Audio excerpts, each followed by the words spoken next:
I'm against the proposal in its current form without first mapping and showing us what areas will be in the VR zone. In effect, you will create an ordinance or a series of ordinances that makes in excess of 90% of the vacation rentals illegal upon sale. Even though in the past I've been a supporter and defender of some of you, I'm extremely disappointed in how there's been,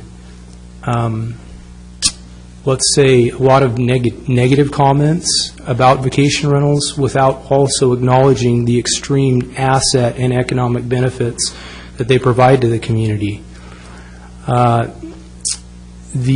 Somehow it feels like we managed to turn an asset into a liability. I want to first focus on why vacation rentals are a real asset.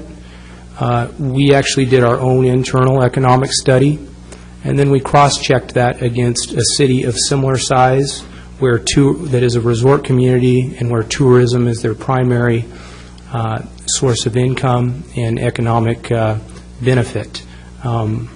Actually, the results were very similar. The actual economic benefit on a per-home basis, because that's how we need to look at things, to the city of Lincoln City for each vacation rental is in excess of $80,000. That's broken down as, on average, $2,000 in transient room taxes to the city, which is frankly a very small part of the total economic impact.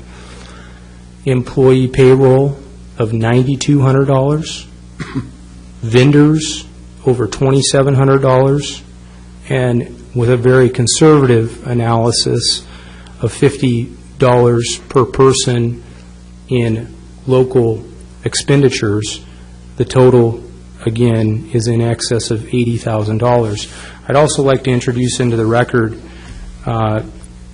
a study that was done by TXP Inc. for the city of St. Joseph. And I'll let you guys look at that, but I think it speaks for itself. In essence, for every $100 a traveler spent on short-term rentals, they spent in excess of $200 locally that benefited the economy. As Aaron mentioned earlier, we've had multiple days this summer where every single one of our homes, which is close to 100 homes, has been at 100% occupancy. We're in a really changing economy. We're a sharing economy. Vacation rentals are becoming in more and more demand, especially in a resort community.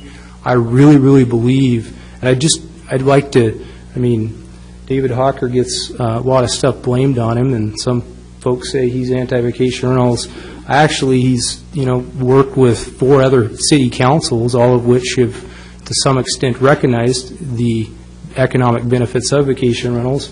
I'd actually like to hear from him, because I think somebody, please say something positive about vacation rentals. I think that would go a long way. In terms of where they've been turned into a liability, it's been without any substantiating evidence. Folks have made comments like they're eroding the character of the neighborhoods. Well, I've been a lifelong resident of Lincoln City. I completely disagree. I think our neighborhoods are better than they've ever been. And, there's been I've been every step of the way since the consensus committee and prior to, I've been involved in the process, and there's not been more than 7 last names that have said that there's an extensive problem with vacation rentals.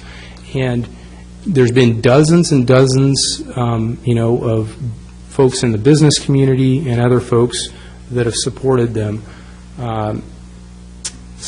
Again, please recognize the economic benefit to the city of Lincoln City of the vacation rentals. If you're going to pass this, first show the mapping. Maybe folks would be in support of it at that point, and create the certainty. Give the folks the certainty that we haven't had for the last 4 years. Thank you for your time.